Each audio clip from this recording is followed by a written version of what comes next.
8장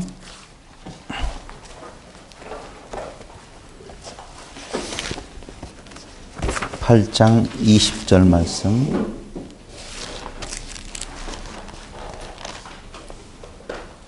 노아가 여호와께 제단을 쌓고 모든 정결한 짐승과 모든 정결한 새 중에서 죄물을 취하여 번제로 제단에 드렸더니 여호와께서 그 향기를 받으시고 그 중심에 이르시되 내가 다시는 사람으로 말미암아 땅을 저주하지 아니하리니 이는 사람의 마음이 계획하는 바가 어려서부터 악함이라. 내가 전에 행한 것 같이 모든 생물을 다시 멸하지 아니하리니 땅에 있을 동안에는 심음과 거둠과 추위와 더위와 여름과 겨울과 낮과 밤이 쉬지 아니하리라. 아멘. 지난 시간 우리는 방주에서 노아와 그 노아의 가족 그리고 모든 혈육 있는 생물들이 나오게 되어졌다라고 하는 내용 같이 살펴보았었죠. 그게 이들이 나와서 하는 일이 바로 무엇인 건가라고 하면 제단을 쌓고 거기에 번제를 드렸다 이렇게 이야기를 하고 있어요. 공부해왔던 내용으로 보면 갑자기 어떤 짐승을 잡아서 각을 뜨고 하나님 앞에 태워서 드리는 번제를 드렸다라고 하는 것으로 일단 얼핏 보여진다 그 말이죠. 그건 이제 이제까지 일반적으로 보았던 방식이라고 보면 뭐 하나님께 먼저 제사를 제단 드린다라고 하는 내용인데 저희가 지금 살펴보고 있는 방식으로 본다라고 보면 그런 말은 아니라는 것이죠. 방주에서 노아의 가족들 모든 혈육 있는 생물들이 나왔다라고 할 때 그 나오고라는 단어가 히브리어의 야차라는 단어를 쓴다고 그랬어요.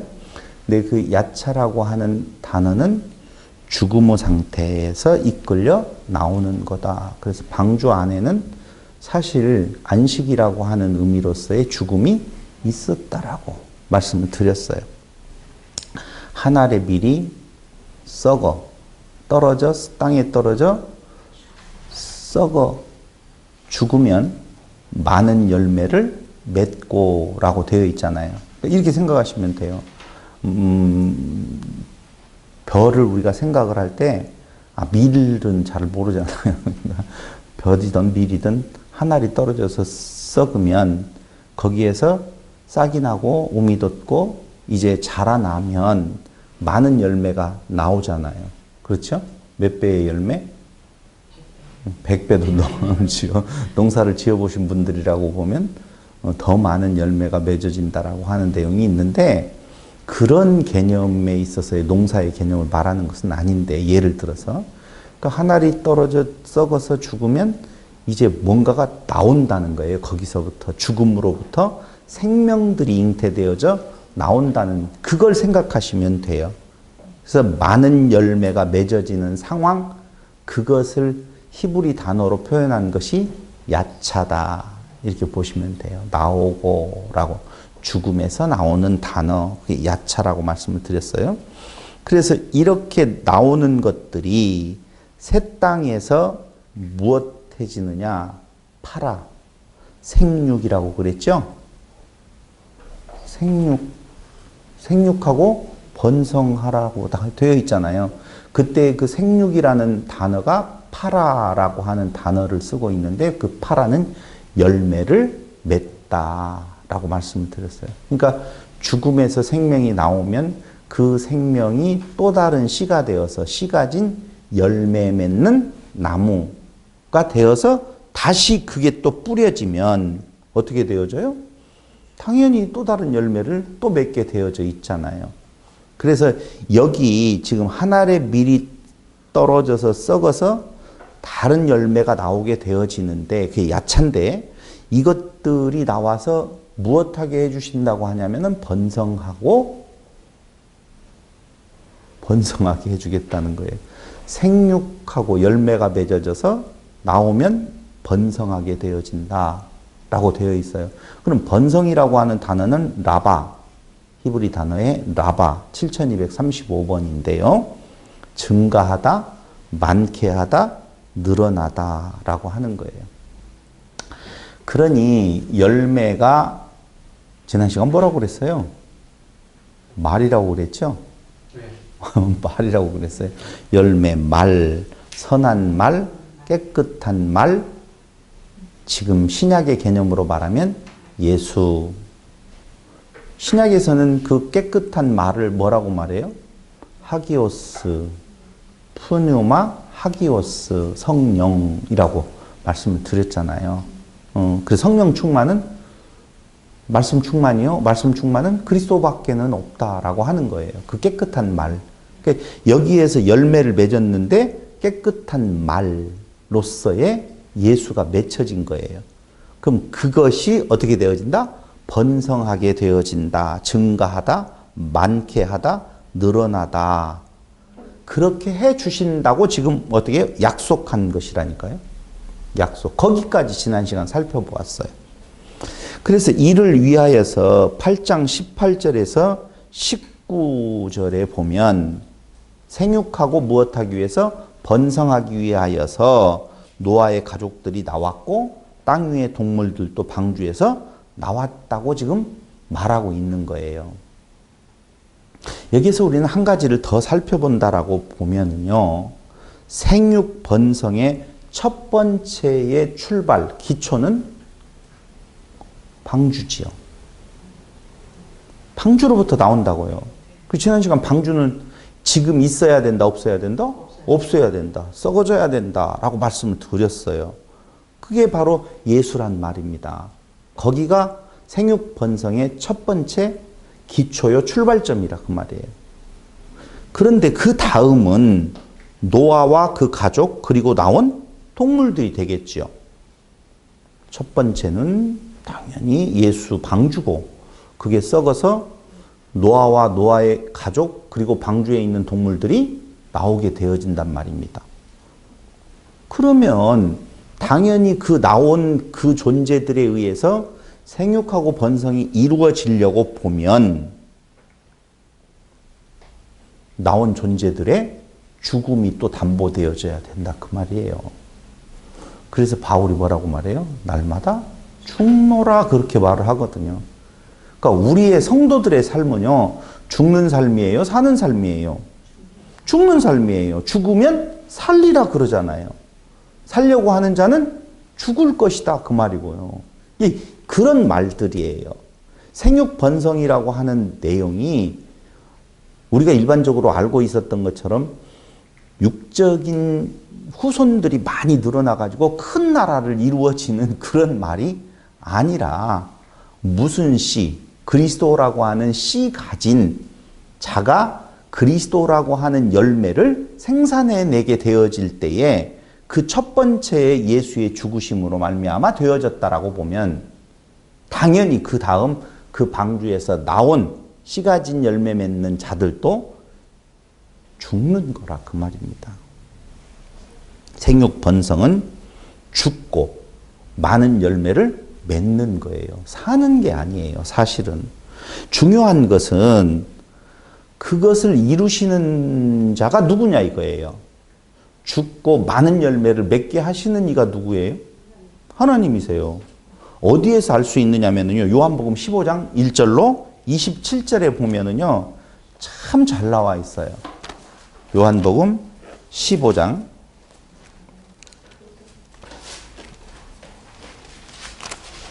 1절로 27절. 정말 이건 다 읽어봐도 좋은데요. 다 읽어볼 수는 없어요. 그러니까 조금 제가 읽으면서 한번 살펴보겠는데요. 요한복음 15장 1절로 27절에 보면 나는 참 포도나무요 내 아버지는 농부라 이렇게 나오잖아요. 그러니까 농부는 아버지고 하나님이시고 그 다음에 포도나무는 예수고 그리고 거기에 붙어있는 가지는 나, 교회 뭐 어떻게 써도 좋아요. 교회가 거기에 붙어있는 가지가 되어지는 거예요.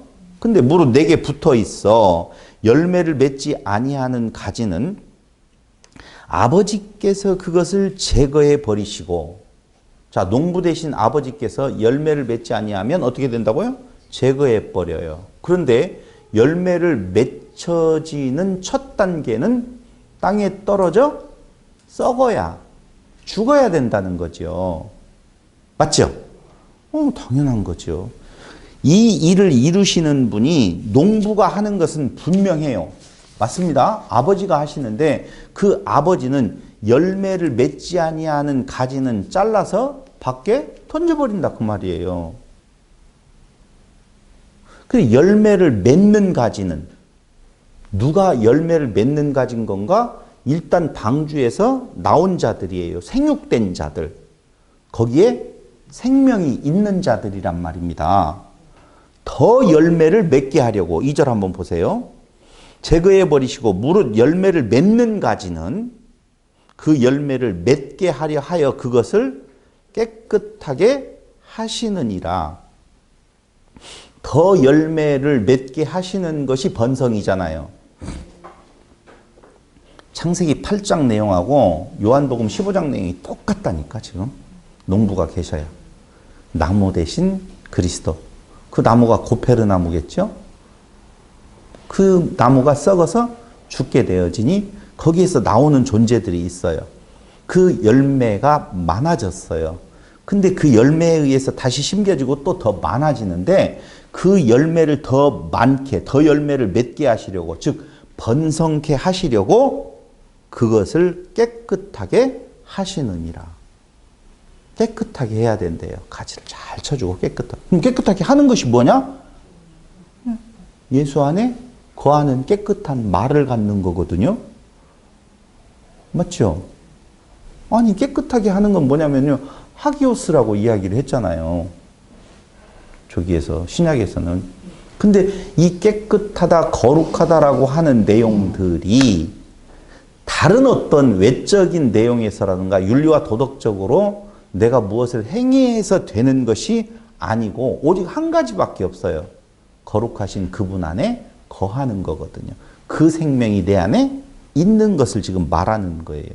그러니까 깨끗하게 하신다라고 하는 내용은 15장 3절에 그렇게 나오잖아요. 바로 너희는 내가 일러준 말로 이미 깨끗하여 졌으니 이렇게 나오잖아요.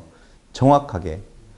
그러니까 더 열매를 맺게 하려 하여 그것을 깨끗하게 하시는데 그 깨끗하게 하는 것이 뭐냐? 말이다. 그 말은 무슨 말이냐? 일러준 말, 깨끗한 말이다. 그 말이죠. 그래서 많은 열매, 더 열매 맺게 하시는 것은 죽어야 되는 거고 그 죽음은 어떻게 이루어지는 건가? 깨끗한 말에 의해서 죽음이 우리에게 오게 되어져 있다는 거예요. 예수님께서요, 사랑을 이야기를 할 때에 당신의 그 사랑은 하나님의 아버지의 계명을 지키는 것이다라고 이야기를 할 때 그 하나님 아버지의 계명을 지키는 것이 죽는 거라고 그랬거든요. 죽는 거. 그러니까 예수님의 사랑을 이야기할 때는 죽음을 이야기해요. 서로 사랑하라 이런 말 하죠. 내가 너희를 사랑한 것 같이 너희도 서로 사랑하라. 죽어라 살아라. 죽으라는 말이에요. 그럼 죽으라는 것이 어떻게 되는 거예요? 이제 이걸 맞춰야 돼요. 여러분들이. 답을 못 맞추면 안 돼요. 못 넘어가요. 죽으라. 지금 예수님께서 서로 사랑하라. 죽어라 그 말이에요. 그럼 뭐예요? 그리스도 하나됨. 바울의 이야기를 빌리면 날마다 죽노라 그랬죠? 그럼 날마다 죽는 게 뭐예요? 오호라 난 공고한 사람이로다 사망의 몸에서 누가 나를 건져내려 원하는 바 선은 행치 원치 아니한 악인에게서 나온다. 그러니까 율법 안에서 자기를 드러내려고 하는 모습이 있어요. 자기가 드러나면 누구는 없어져요? 예수는 없어지고. 그럼 예수만 드러나게 되면 자기가 없어지는 거예요.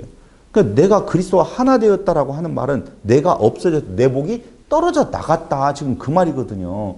그러니까 서로 사랑하라고 하는 말은요. 너 없음에 대한 내용을 고백하고 그걸 증거하는 거예요.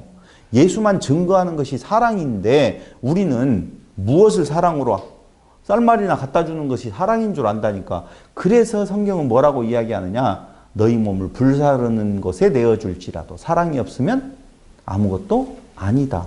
그 사랑이 뭐예요? 예수 없으면 아무것도 예수만 드러나야 되는데 도리어 그 사랑의 행위 자체 어떤 행위가 앞서간다라고 보면 예수가 도리어 드러나지 아니하게 되어진다라고 하는 것을 말해주고 있는 거예요. 다시 그렇게 하시려고 무엇 하시려고? 그렇게 번성케 하시려고 열매를 맺어서 많은 번성이 이루게 하시려고 그들을 나오게 야차했다라고 보면 그것은 나온 자들의 죽음. 15장 16절 보실래요? 너희가 나를 택한 것이 아니요 내가 너희를 택하여 세웠나니 그게 야차예요. 이는 너희로 가서 열매를 맺게 하고 또 너희 열매가 항상 있게 하여 내 이름으로 아버지께 무엇을 구하든지 다 받게 하려 함이라. 무엇을 구할 거예요? 생명에 대한 내용이죠. 그리스도밖에는 없어요. 기도 구하는 것을 다 준대요. 조금 이따 이제 기도에 대한 내용을 정확하게 오늘 정의를 내려버릴 거예요. 기도가 도대체 뭐냐라고 하는 쪽에 정의를 좀 내릴 텐데요. 15장 1절로부터 27절까지는 여러분들이 잘 읽어보셔야 돼요. 4절 보세요. 내 안에 거하라. 나도 너희 안에 거하리라. 가지가 포도나무에 붙어있지 아니하면 스스로 열매를 맺을 수 없음 같이 너희도 내 안에 있지 아니하면 그러하리라. 내 안에 거하래요. 어떻게 거하는 거예요? 그거 이야기했잖아요. 내 목 잘라내는 거 없음. 그리스도의 목으로 내 머리 위에, 내 몸에 위에 얹어지는 거란 말이에요.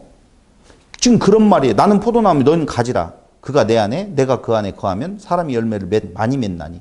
많이 맺을 수 있는 방법은 다른 열매 맺는 것이 아니에요. 좋은 열매 맺기를 바랬더니 들포도를 맺었구나 라고 하죠. 좋은 포도 열매를 맺기를 원했는데 들포도를 맺어요. 그게 뭐냐? 자기를 죽이고 그 원씨에 의해서 열매를 맺어가야 되는데 지가 살아있어서 지 씨를 퍼뜨려가네. 그걸 들포도라고 그래요. 똘감나무 열매. 그런 것이죠. 그러니까 그리스도에 붙어있으라는 말은요. 다른 거 없어요. 네 목 없다라고 하는 거예요. 그걸로 번성케 하시겠다라고 하는 것이죠. 왜 근데 이렇게 말을 할까요? 당신이 다 하시면서. 이게 놀라운 일이에요.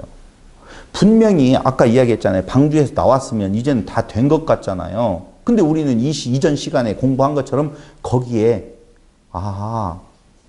짐승이 있네. 아직 버려야 될 것이 있네. 이걸 알았잖아요. 요게 이제 우리가 굉장히 어렵게 하는 것처럼 다시는 물로 멸망시키지 않겠다. 어려서부터 악하다라고 하는 내용하고 연결이 되어지는데요.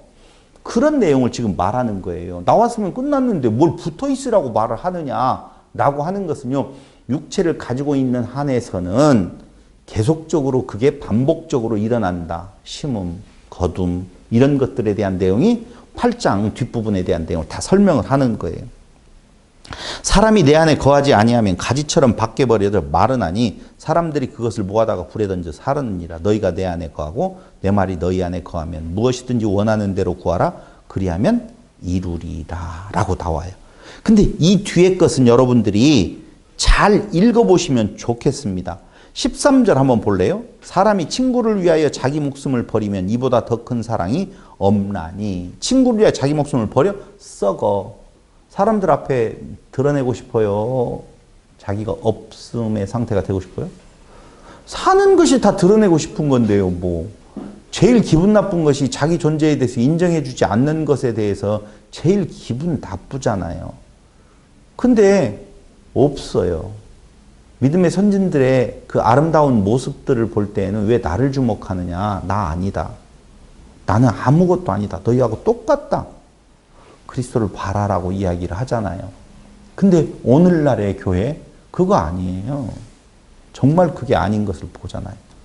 이 지금 15장에 대한 내용은 창세기 몇 장을 이야기하는 건가? 8장에 대한 이야기를 리얼하게 보여주고 있는 내용이라 그 말입니다.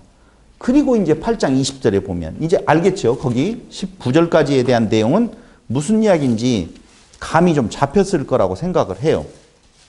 20절에 보면 노아가 여호와께 제단을 쌓고 모든 정결한 짐승과 모든 정결한 새 중에서 제물을 취하여 번제로 제단에 드렸더니 벌써 이거 딱 들어오면은 벌써 이거 딱 떠오르죠. 제단도 떠오르고 그 제물도 떠오르고 다 떠올라요. 근데 여기에 세 중에서 재물을 취하여라고 되어 있잖아요. 중에서라는 단어가 없어요. 중에서라는 단어. 원문에는요.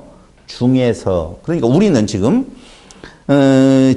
정결한 짐승과 정결한 새 중에서 몇 마리를 취하여서 각을 뜨고 잡아가지고 제단에다가 번제로 드렸다. 지금 이렇게 보여지잖아요. 근데 중에서라는 말이 없다니까요. 그러니까 번제로 드리는 것은 몇 마리 중에서가 아니라 정결한 짐승 모두 다, 정결한 새 모두 다예요. 그거 이해 왔죠? 두 번째는 재물을 취하여라고 할 때 재물도 없어요. 재물이라는 단어도 없다고요. 히브리 원문에는. 그러니까 어떤 것들 중에 취하여 재물로 삼았다는 개념이 아니라 정결한 것들을 다 취하여 이렇게 보면 돼요. 제물로 취한 것이 아니라 그냥 취하여 번제로 제단에 드렸다. 지금 그 말이에요. 전체를 다. 그럼 이게 도대체 뭔가? 우리의 제사 개념하고는 잘 이해가 안 돼요. 그런데 그 제단을 쌓고 정결한 제물을 취하여 번제로 제단에 드렸고 여호와께서는 그 향기를 받으셨다라고 지금 성경은 말해주고 있어요. 자, 여기에서 세 가지의 중요한 단어를 한번 살펴봐야만이 될 것 같아요. 첫째, 중에서도 없고 재물도 없지만 모든 정결한 짐승, 모든 정결한 새라고 하는 내용이에요. 모든 정결한 짐승과 모든 정결한 새를 취했다. 라카흐라고 하는 건데요. 이 취하다라고 하는 것은 취하다라는 말도 있지만 아내로 삼다 뭐 그런 뜻도 있어요. 이해됐죠? 하나님께서 시편 6장 6편 10절에 보면은요. 기도를 받아들이신다라고 할 때도 이 라카흐가 쓰여요. 취하다라고 하는데요. 받으셨다 뭐 이런 뜻이거든요. 모든 정결한 짐승, 모든 정결한 새를 받으셨다. 지금 그런 의미예요. 그런데 취하여 번제로 제단에 드렸는데 여기 첫 번째 생각해 봐야 될 단어는 제단이에요. 제단. 제단이라는 단어 나와요. 제단에 드렸더니 제단을 쌓고 제단에 드렸대요. 근데 이 제단이라고 하는 단어는 아주 유명한 히브리 말인데요. 미즈베하흐라는 단어인데요. 미즈베하흐.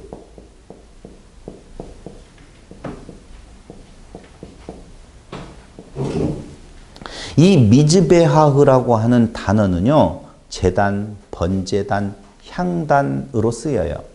미즈베하흐. 그런데 이 미즈베하흐라고 하는 4196번의 제단은요. 자바흐에서 유래하거든요. 2076번에 자바흐라고 하는 단어에서 유래되었다. 이렇게 보시면 돼요. 미즈베하흐는 뭐라고 그랬어요? 제단, 번제단, 향단 뭐 그런 뜻이 있다고 그랬잖아요. 번제단, 향단 이런 뜻이 있는데 이 미즈베하흐라고 하는 단어는 2076번에 자바흐에서 유래되었는데요. 이 자바흐에서 유래된 단어가 또 하나 있어요. 또 하나 있는데 그 단어가 제바흐예요.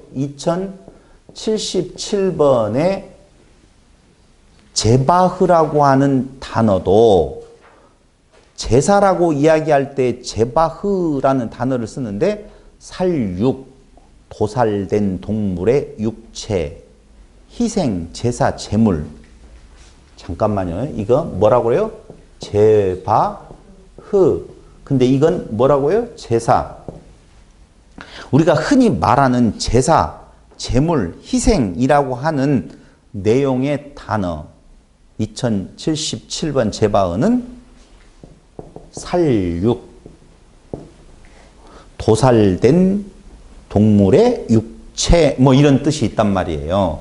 근데 이 제바흐도 어디에서 유래되었냐면 자바흐에서 유래되었다고요. 저를 보셔야 돼요. 눈으로 마주쳐야지 알아들었는지. 자, 지금 제단을 쌓았다라고 나오잖아요. 미즈베하흐. 근데 이 제단이라고 하는 단어의 유래되어진 어근으로 보면은 자바흐라고 하는 단어에서 유래된 단어고, 우리가 알고 있는 제사라고 하는 단어도 자바흐에서 유래되었다라고 하는 것을 지금 말하는 거예요. 왜 이 말을 하는지는, 갑자기 왜 제사라고 하는 단어, 이 말도 왜 봐야 되느냐 라고 하면, 이 자바흐라고 하는 단어의 뜻이 뭐냐면은요, 자바흐가 살육하다.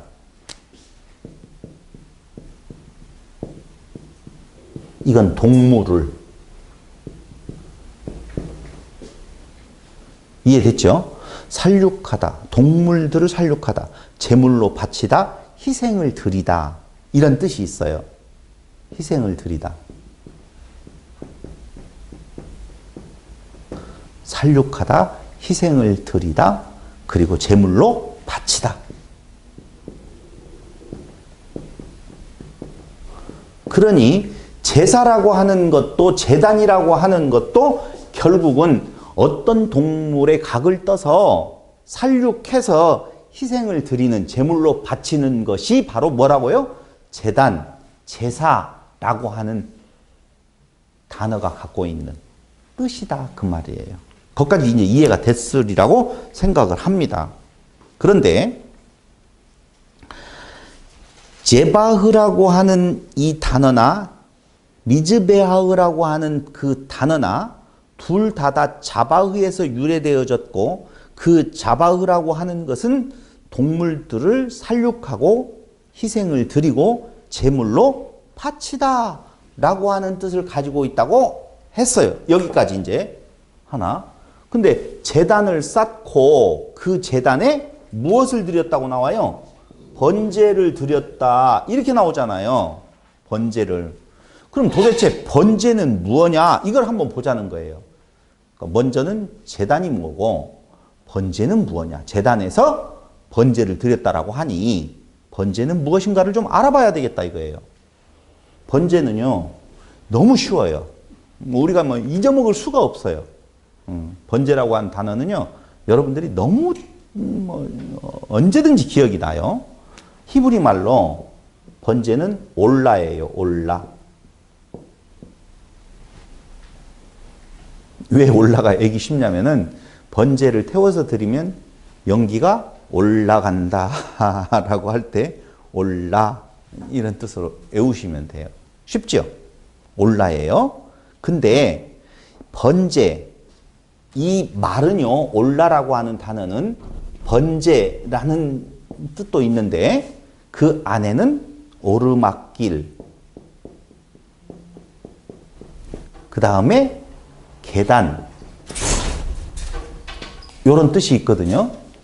오르막길, 계단. 자, 아브라함이, 아니요, 야곱이죠. 야곱이 쫓겨서 갔다가 다시 돌아올 때 어디에서요? 야복강가에서 하늘에서 사닥다리가 오르락 내리락 한다고 그랬잖아요. 그게 이 올라예요. 번제를 드리는 부분이에요. 그런 의미로 보시면 돼요. 그래서 번제, 오르막길, 계단이라고 하는 의미를 가지고 있는데요. 이 번제라고 하는 올라는요, 어디에서 유래했느냐? 알라에서 유래했어요. 알라에서 유래했는데, 알라는요, 올라가는 것, 오르막길, 계단. 그러니까 올라가는 것, 오르막길, 계단에서 올라, 번제라고 하는 오르막길, 계단, 똑같은 의미로 같이 쓰인다는 거예요. 알라에서 유래되어서 올라는요, 번제라는 단어로 번역이 되어지지만 그 내면적인 의미는 어떻게 된다? 올라가는 것, 오르막길, 계단이라는 말이에요. 근데 여기에서 하나 번제를 생각할 때 염두에 두어야 될 것이 있는데요. 오직 올라만이, 올라는 뭐라고 그랬어요? 번제. 여러 제사가 있는데 그 중에 올라라고 하는 번제만이 완전히 제물을 태워서 드리는 거예요. 나눠 먹지 않아요. 그러니까 일부는 태워서 드리고 고기는 나누어서 이렇게 먹는 다른 제사와는 달리 번제는 제물 자체, 짐승 자체를 전부 다 태워버려야 돼요. 레위기서 1장에 흠없는 완전한 수컷이고 짐승은 새들에게는 성별 규정이 없어요. 그러니까 수컷이라고 하는 의미가 있고 어떤 수컷? 흠없고 완전한 수컷이라는 의미가 있는데 그 번제만이 완벽하게 태워드리는 것이다. 그 말입니다. 완전히 태워드려요. 남기지 않아요. 거기까지 이해를 하셨으리라고 봅니다. 그럼 우리가 알아야 될 것이 이제 이 두 가지를 놓고 자 제단을 쌓고 무엇을 드렸다? 번제를 드렸다. 요건 살육하고 도륙하고 태워서 올라간다. 이런 거예요. 좀 됐죠? 그럼 짐승을 완전히 각을 뜨고 다 해서 완벽하게 태워서 살육해서 아니 살육 잡아가지고 태워서 올리는 거예요. 올리는 거. 이게 뭐라고요? 제단을 쌓고 번제를 드리는 거다라고 하는 거예요. 그럼 그렇게 했다는 거잖아요. 지금 누가? 노아가 지금 요 일을 했다는 거 아니에요. 이대로 놓고만 보면 자 여기까지 우리가 따라왔으면 갑자기 상황을 바꿔서 어느 쪽으로 갔냐? 히브리서 10장으로 가보자고요. 히브리서 10장으로 6절, 5절로 7절. 제가 지금 말하려고 하는 것은 우리가 일반적으로 생각할 때 그 구절에서 노아가 단을 쌓고 제단을 쌓고 번제를 드렸다 라고 하는 내용을 말할 때 어떤 걸로요? 흠없는 것으로 드렸다고 그러잖아요. 아니 흠없는 거라고 정결한 짐승, 정결한 새라고 그랬다고 했잖아요. 지금. 근데 그렇게 짐승들이라고 하는 개념이 아니라고 했잖아요. 지금까지 배운 것은. 근데 그것들을 일부를 택해다가 지금 각을 뜨고 해가지고 어떻게 해요? 제사를 드려서 연기가 올라가는 그 내용이 연상이 되어진다라고 보면 우리가 이제까지 배운 거하고는 전혀 다른 모습이라서 그게 아닌데? 라고 고개를 갸우뚱하는 여러분들에게 고개를 갸우뚱해야만이 맞다는 것을 증명해 드리려고 해요. 자, 1번 히브리서 10장 5절로 7절을 찾아봤죠. 한번 제가 읽어드리도록 하겠습니다. 5절. 그러므로 주께서 세상에 임하실 때 이르시되 하나님이 제사와 예물을 원하지 아니하시고 여기에서 제사라고 하는 것이 아까 제가 엉뚱하게 찾아보자고 했던 2077번 제바흐라는 거예요. 제바흐. 그러니까 이 제바흐도 살육이란 말이에요. 짐승을 살육해가지고 잡아들이는 걸 좋아한다, 안 좋아한다? 안 좋아하셨다라고 하는 거예요. 제사와 예물을 원하지 아니하시고 오직 나를 위하여 한 몸을 예비하셨도다. 번제와 속죄제는 기뻐하지 아니하시나니. 자, 제사와 예물을 원하지 아니하신다. 두 번째, 번제와 속죄제는 기뻐하지 아니하신다고 하십니다. 그런데 노아는 요걸 지금 드렸다는 거지요. 그럼 기뻐하셔요? 안 기뻐하셔요? 안 기뻐하셔요. 그게 맞잖아요.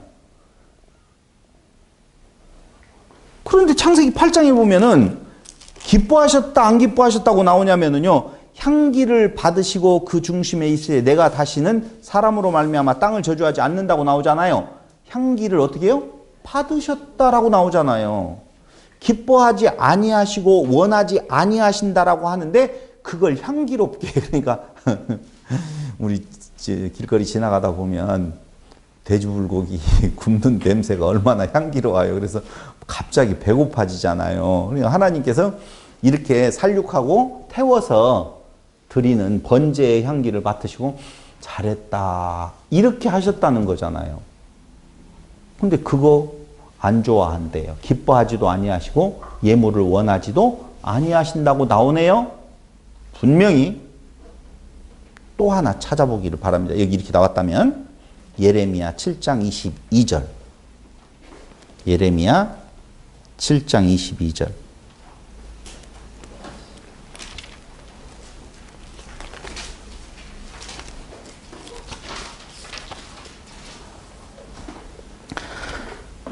만군의 여호와 21절부터 보면 이스라엘의 하나님께서 이와 같이 말씀하시되 너희 희생제물과 번제의 고기를 아울러 먹으라 하시면서 사실은 내가 너희 조상들을 애굽 땅에서 인도하여 낸 날에 번제나 희생에 대하여 말하지 아니하며 명령하지 아니하고 저를 보시고 교감하셔야 돼요. 하나님께서 출애굽을 그들을 애굽에서 데리고 나온 출애굽 사건 때에 여기 말씀하신 대로 번제나 희생에 대하여 말하지 아니하고 명령하지 아니하였습니까? 명령하고 말했습니까? 명령하고 말했죠. 명령하고 말했어요. 수도 없이 많이 나와요. 레위기서는 당연히 그때 출애굽 시에 하는 이야기인데 정말 1장부터 보면은요 번제에 대한 내용이 쫙 나오기 시작하거든요. 근데 당신은 안 했대요. 이런 거짓말쟁이 하나님이 어디가 계셔요? 그때는 있어요가 맞겠죠. 계셔요가 아니고. 자, 여러분 동의하십니까? 하나님께서 출애굽시킨 이스라엘 백성들에게 광야에서 당연히 제사에 대한 이야기 하셨어요. 레위기서 1장에 번제부터 이야기했어요. 완전히 태워드리는. 근데도 당신은 명령하지도 아니하고 말하지도 아니했대요. 시침 뚝 떼요. 그 뜻이 아니니까 이제 그렇게 이야기하셨겠죠. 그럼 뭔 뜻으로 이야기했다라고 하냐면요. 오직 내가 이것을 그들에게 명령하여 이르기를 분명히 번제 제사에 대한 이야기를 하셔놓고는 그건 안 했다라고 말하면서 무엇인가 없는 말을 했다고 말을 해요. 그것이 뭐냐면은 명령하여 이르기를 너희는 내 목소리를 들으라. 목소리를 들으라.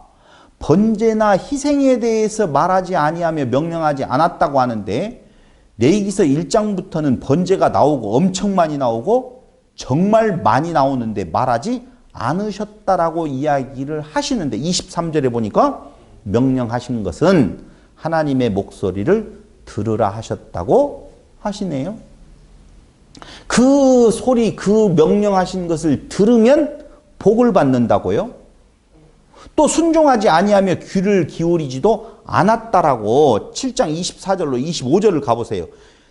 들으라고 했는데 그들은 어떻게 되어졌냐? 24절, 26절, 24절로 25절 그들이 순종하지 아니하며 귀를 기울이지도 아니하고 26절 너희가 나에게 순종하지 아니하며 귀를 기울이지 아니하고 목을 굳게 하여 너희 조상들보다 악을 더 행하였다고 도리어 나온단 말입니다. 제사를 드렸어요, 안 드렸어요? 이스라엘 백성들이 드렸어요. 그런데 드리라고 한 적 없대요. 하나님이 거짓말장이셔요. 말을 들으라고 이야기했는데 말은 안 들었대요. 제사 드리라고 해놓고 제사 드리라고 한 적도 없다고 그러고 제사를 드렸더니 제사 부분에 대한 내용 그거 상관도 아니하시고 말을 들으라고 했는데 너희가 말을 안 들었다고 말하네요. 우리가 해석을 하면 제사 드리라고 한 말을 제사 드렸으니까 말을 들었어요. 이렇게 나와야 되는데 전혀 논리가 안 맞는 이야기를 하나님께서 지금 하고 계신다고요. 너무 어려우셔요.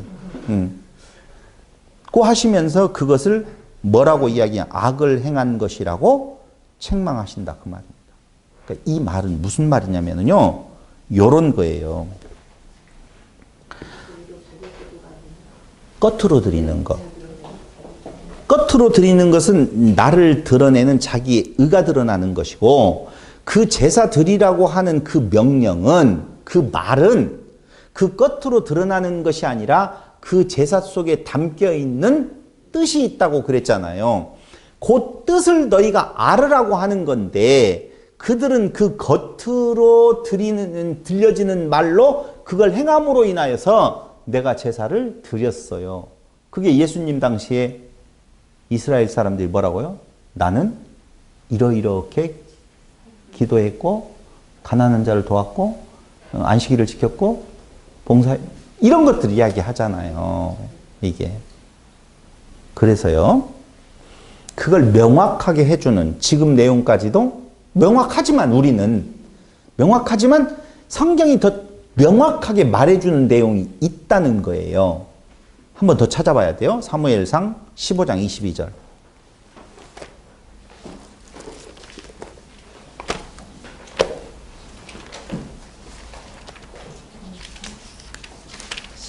(15장 22절) 이건 여러분들이 잘 아시잖아요. 아말렉과의 전투에서 끝나고 난 뒤에 탈취물에 대한 내용을 처리를 할 때에 대한 내용인데요. 거기 한번 보시면 22절 사무엘이 이르되 여호와께서 번제와 다른 제사를 그의 목소리를 청종하는 것을 좋아하심같이 좋아하시겠나이까? 어렵지요. 아니 어렵지. 여러분들은 안 어렵게 보지만은 저는 어려워요. 이게. 그래서 어렵게 느껴지는 제가 쉽게 말한다라고 보면 자, 사무엘은 사울에게 번제와 다른 제사보다 하나님의 목소리를 청종하는 것을 좋아하십니다. 라고 말하면서 순종이 이제 금방 쉬워졌죠? 번제와 다른 제사보다 하나님의 목소리를 청종하는 것을 더 좋아하십니다. 그러면서 순종이 제사보다 낫고 듣는 것이 순양의 기름보다 낫다고 하시지요. 그럼 여기 듣는 것이 순종이요. 순양의 기름이 제사예요. 자, 되어졌죠? 구분되어졌어요. 그럼 순종이란 도대체 뭐냐? 분명히 하나님께서는 제사라고 하는 우리가 분명히 눈으로 보기에 듣기에는 제사를 드리라고 번제를 드리라고 하는 말씀을 하셨는데 그 말씀을 이렇게 해석을 해버려요. 사무엘을 통해서. 뭐라고 이야기하면 순종과 제사라고 구분을 해버렸어요. 언제 순종하라는 말 없거든요. 제사를 드리라고 했지. 그런데 그 순종이라고 하는 말로 지금 사무엘이 말하고 있는 내용은 앞에서 이야기했던 예레미야, 우리가 앞에서 찾아봤던 예레미야에서 뭐예요? 목소리를 듣는 것. 그렇게 지금 말하고 있다 이거예요. 그럼 듣는다라고 하는 것, 순종, 이게 그 말이에요. 순종? 잘 알고 있죠? 들으라 이스라엘아. 쉐마. 원 단어는 샤마. 쉐마 이스라엘아. 그 말이에요. 그러니까 이 들으라는 말은요. 들을 귀 있는 자가 들으라는 말로서의 들으라는 말이지 인간적인 귀를 가지고 너 소리를 들으라는 말이 아니에요. 이게 그 속에 뜻 담고 있는 것을 너희가 듣느냐? 그 말이거든요. 쉐마, 샤마, 순종, 그게 듣다, 경청하다, 더 쉽게 말하면 이해하다 그 말이에요. 본 뜻으로 알아듣다 그 말이에요. 그 순종이 무엇보다 낫다. 제사, 제바흐 여기에서 나오잖아요. 제바흐 여기 있죠? 제바흐 2077번 이게 제사. 근데 이것을 살육하다 아까 이야기했죠. 동물을 희생을 잡아 드리는 거 그것보다 낫다는 거예요. 아니 분명히 번제는 이렇게 드리라고 이야기해놓고 그렇게 했는데 그것보다 들어야 된다. 그 뜻, 그 의미 그것을 알지 못하면 그 끝으로 들려지는 그 말로 행하는 모든 것들은 다 악이다. 지금 그렇게 말하는 것이죠.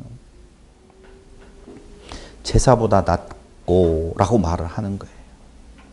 듣는 것, 카사부, 듣다, 기울이다, 청종하다, 뭐하다고 똑같은 거예요? 순종하고 똑같은 거예요.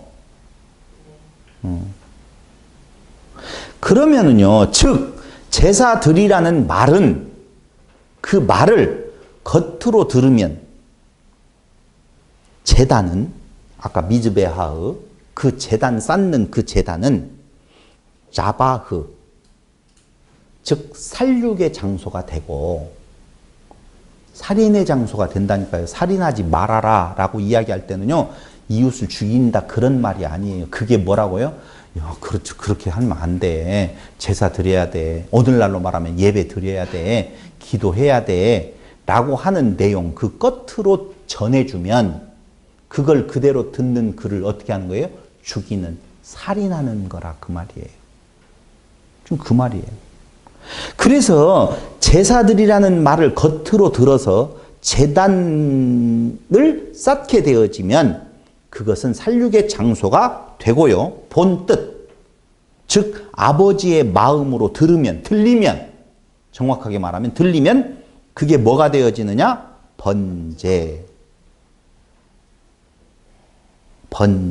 번제라고 하는 말은요, 홀로카우토마라고 하는 단어인데요.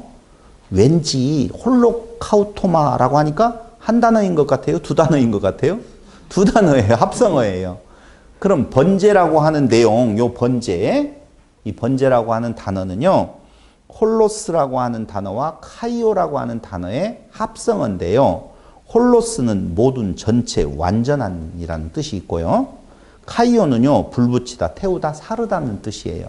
그러니까 번제는요, 전체를 다 살아, 태워. 아까 이야기했죠. 오직 무엇만, 번제만이 남기지 아니하고 다 태우는 거라고 말씀을 드렸잖아요. 그게 그대로 번제라고 하는 홀로카우토마라고 하는 단어 속에 들어있는 뜻이에요. 그러므로 설명을 종합해서 말씀을 드린다라고 하면은 동물된 자기를 우리가 그 배에서 나왔지만 동물이에요. 제사장격에 대한 내용 말고 동물된 자기를 죽이는 것이 순종, 샤마, 듣다. 그 순종이 되는 것이다 라고 하는 거예요. 그게 번제를 드리는 거예요.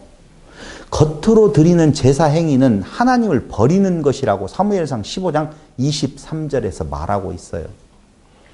하나님이 제사를 드리라고 할 때 그 소리를 듣고 그 겉으로 드리는 제사는 하나님을 뭐하는 거라고요? 버리는 거라니까요. 근데 그게 아니에요. 그러니까 나는 여기에 있고 내 밖에 있는 어떤 동물적 존재를 죽여서 자기의 의를 삼는 것은 하나님을 버리는 것이다. 그걸 싫어한다 그 말이에요. 짐승에 타는 냄새가 뭐가 좋으냐 이거죠. 그게 아니고 너의 몸을 죽이게 되어지면, 육체의 소욕을 죽이게 되어지는 것, 그것이 하나님께서 번제드리라고 하는 본 뜻, 그 말을 알아듣는 것, 그게 순종이다. 지금 그 말이에요. 이것이 번제, 미즈베하흐가 되어서 향기로 여호와께 올라갈 때에 하나님께서 그것을 받으셨다. 그 말이에요. 지금 내용은요. 그럼 향기는 뭐냐? 거기 향기로 받으셨다고 그러잖아요. 그 향기에서 향은 두 글자인데요. 향과 기의 합성어인데요. 향이라고 하는 것은 나호아흐라는 단어는요. 진정시키다, 달래다, 기쁘게 하다, 평온케 하다라는 뜻을 가지고 있어요. 향. 근데 이 향이라고 하는 나호아흐는요, 본래 누아흐에서 유래되었어요. 누아흐 좀 있지요? 그 누아흐라는 단어는 휴식하다, 쉬다라고 하는 단어인데요. 그 누아흐에서 유래된 또 하나의 단어, 아주 잘하는 단어, 이제까지 아주 중심에 있는 단어, 노아가 누아흐에서 나온 단어예요. 그러므로 노아흐도 누아흐에서 유래되어서 노아를 뭐라고 그래요? 안식이라고 말하잖아요.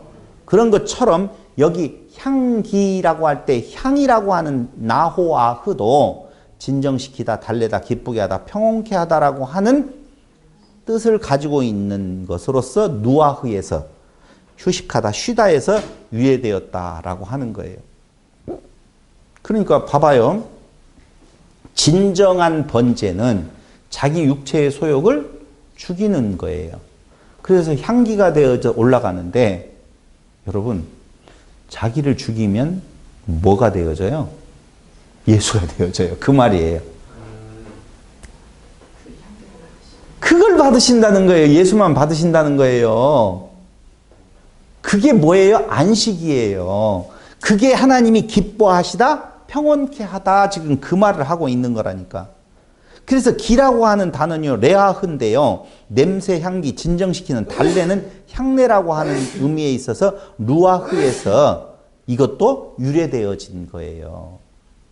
그러니까 어느 때 그 향기가 되어지느냐? 자기 없고 그리스도가 올라갈 때에 그걸 받으시는 거예요. 그럼 보세요. 그 향기라고 하는 내용을 생각을 할 때 떠오르는 것이 뭐예요? 그건 조금 뒤에 이야기하기로 하고. 그러니까 자기를 높이려는 육체의 소욕이 있어요, 없어요? 있어요. 그 방주에서 나왔어도. 그게 태워질 때에, 태워지는 완전히 태워진다고? 조금 태워진다고요? 완전히 태워질 때에 예수만 온전히 남는 그 안에 두 마음이 싸운다고 할 때 그 육체의 마음이 완전히 태워지고 오직 예수만 딱 남아요. 그렇게 되어지면 하나님께 우리가 보통 상달된다고 하죠. 그걸 뭐라고 말한다고요? 올라간다라고 말했잖아요. 그게 번제라고요. 상달되어진다, 올라간다. 저쪽이 아니라 하나님께서 받으신다. 그러니까 하나님은요, 우리의 뭔가 외부로 행하는 어떤 행위에 대한 내용을 절대 받으시지도 아니하고 없어요. 아들만 받으셔요. 당신이니까. 참 재미난 것은요, 하나님께서 예수님을 보내실 때에 예수님이 이 땅에 오셔서 하신 말씀이 나는 무엇하러 왔다? 섬기려 하고 대속물로 주러 왔다고 그러죠. 그렇잖아요. 우리는 하나님 되시는 예수님을 잘 섬겨드려야 돼요? 섬기지 않아야 돼요? 섬김을 받아야 된다고. 이렇게 말하시는 분은 조선팔도에 별로 없어요, 이게. 그렇게 어떻게 경망스럽게 말을 할 수가 있어요. 어떻게 하나님 대신 예수님의 섬김을 받고 우리는 그냥 섬김을 받으면 된다고 말할 수가 있어요. 근데 그게 정답이에요. 예수님께서 나는 섬김을 받으러 온 것이 아니라고 했는데 섬겨준다라고 보면 황당하잖아요. 예수님 얼마나 열나시겠어요. 그런데 오늘날 한국 교회가 다 예수님을 섬기라고 그래요? 섬김을 받으라고 그래요? 섬기라고 하잖아요. 그게 아닌데도 불구하고 정확하게 이야기를 해주고 있는데도 불구하고 기어코 우리는 잘 섬겨야 된다. 아니, 예수님 섬기는 것도 안 된다고 했는데 하나님을 섬겨야 된대. 말이 안 되는 거예요. 우린 섬김을 받아야 될 존재들이에요. 그 섬김을 받는다라고 하니까 뭐 종 부리듯이 그런 나는 개념이 아니라는 거 알잖아요. 없어요. 그분의 섬김을 받아서 그분 되어질 때에 올라가는 거예요. 뭐가 된다고요? 번제가 되어진다. 그 말이죠. 하나님의 진노가 진정되어지고요. 그 그리스도만 올라갈 때, 번제가 되어질 때에, 올라갈 때 하나님의 진노는 진정되어지고 무슨 상태가 되어져요? 기쁨과 평안이 이루어진다. 휴식과 안식이 찾아온다. 지금 그 말이죠. 그래서요, 그게 바로 뭐냐면요, 우리는 기도의 향이 올라간다고 그러잖아요. 나오죠? 어디에요? 요한계시록에 잘 나와요. 요한계시록 5장 한번 찾아보실래요? 계시록 5장. 이런 것들을 또 그 기도의 그 향을 받아간다라고 해가지고 단지에다가 눈물을 흘리고 기도하는, 아이고 주여. 요한계시록 5장 8절.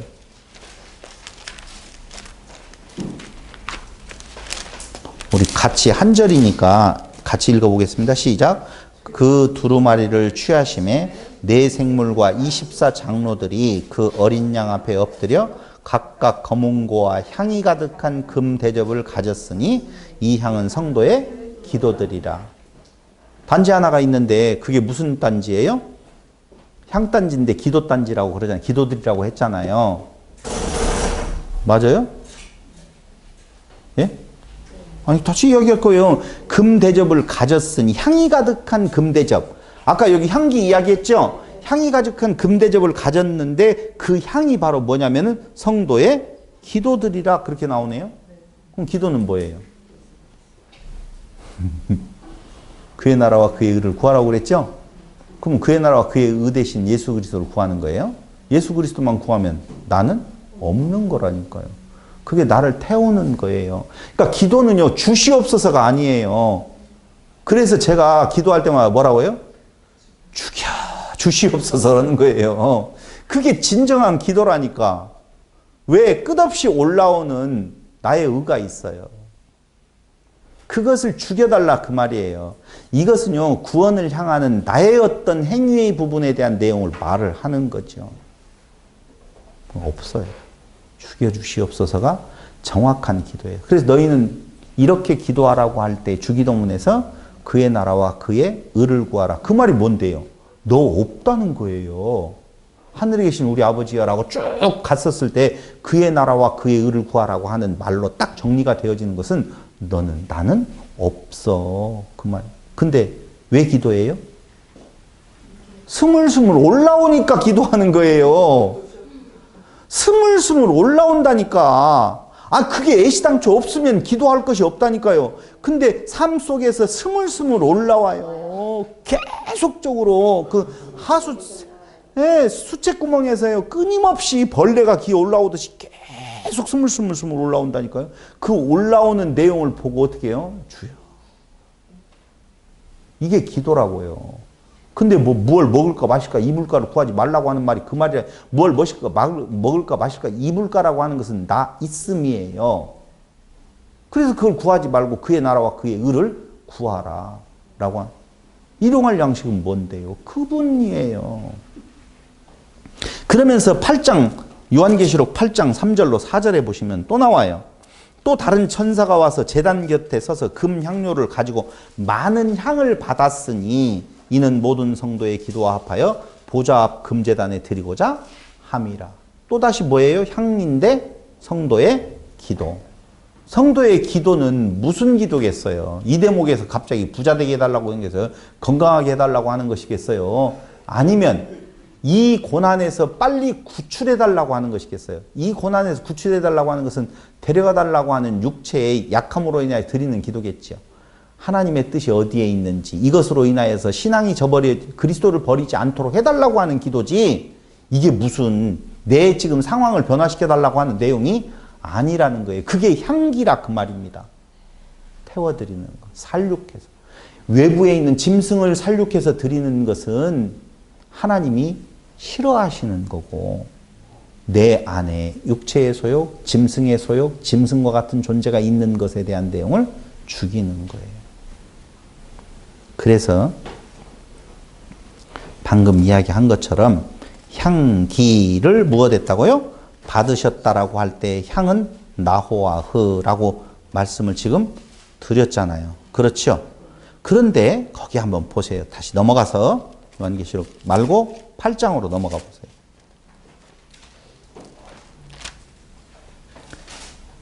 8장에 보니 그러니까 중에서라는 것도 없고 재물이라는 것도 없다고 그랬어요. 모두 다 그렇다 그 말이에요. 취하여 번제로 제단에 드렸더니 그것을 좋게 여긴다 그 말입니다. 우리는 무엇입니다?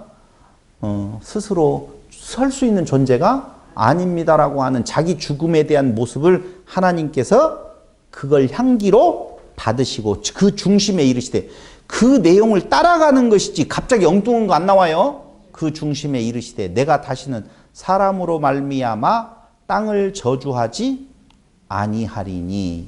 이게 무슨 말이냐면요, 칼날 하찮게 보잘것없다고 아니하시겠다 그 말이에요. 땅을 저주하지 않는다는 말이 땅을 하찮게 여기지 아니하시겠다. 왜? 새 땅이니까. 그 안에 그리스도가 담겨져 있으니까 지금 그 말이에요. 저주하지 않는다는 말이. 아니하리. 이는이라고 하는 말은요, 어떻게 해석을 해야 되느냐라고 하면은요, 이는, 왜냐하면 이 말이 아니에요. 이는이라고 하는 단어의 원뜻은요, 비록 뭐뭐할지라도 그 말이에요. 다시요. 왜냐하면이 아니라고요. 내가 그들을 무엇하지 않는다, 보잘것없고 하찮다 여기지 아니하신다. 비록 뭐뭐할지라도 그 말이에요. 비록 뭐뭐할지라도는 뭐 이겠어요? 사람의 성향이 어려서부터 악하다. 그러면 어려서부터라고 하는 말은 이제 새로 태어났잖아요. 그러니까 그 안에 뭐가 들어있다는 거예요? 육체의 소욕이 있다는 거예요. 그렇다 할지라도 지금 그 말이에요. 그러니 지금 지난 시간에 이야기했던 것처럼 사람이 더 있었다는 말인가 없었다는 말인 건가? 나면서부터 악하다라는 말은 거기에 있는 사람 말고 또 누가 있어가지고 지금은 거기에는 뭐 우리가 일반적으로 생각했었을 때에는 노아의 가족 8식구밖에 없었는데 사람이 날 때부터 악하다? 미리 악할 것이다라고 하는 건가? 이런 개념으로 막 헷갈렸잖아요. 아니에요.